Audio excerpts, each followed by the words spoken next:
The anger over Rohtak rape and murder is still boiling, and now another incident of shame has come to light in Meerut.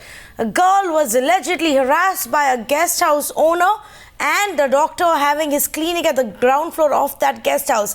The visuals are on your screen and they are telling you the story by themselves. Look how these brutes are dragging the victim, physically assaulting her. They're dragging her along. A group of these brutes physically assaulting the girl.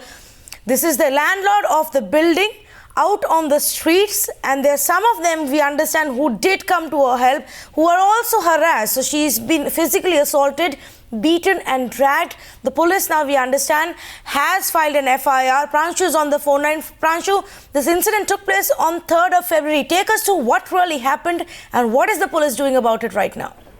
Well, see, this incident is of the Jagrati Vihar area in Meerut, and it comes under the medical police station. Now, this is the victim girl who is a law student. She's studying the LLB in the second year of a law college, of law graduate course, and also works as a receptionist at a local guest house.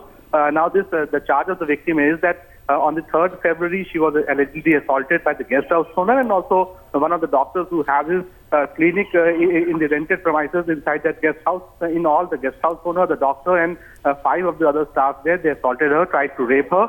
The girl has now come forward saying that she has some certain pictures to prove that she was assaulted, and on the basis of the girl's complaint and also on the basis of the complaint by her family, all these accused people, they have been arrested and the matter is being probed. But the other side clearly says that it's not the case of any sexual assault. Rather, they have asked the girl to leave the office. They have sacked her from the service, after which the other side say that there was a quarrel, and these photographs are basically related to that quarrel following the sacking of the victim from the job. So clearly, there are claims and counterclaims from both the sides, but keeping in mind that the victim has made the charges of sexual assault and attack on her, the case has been registered and the accused has been arrested and the investigation is going on.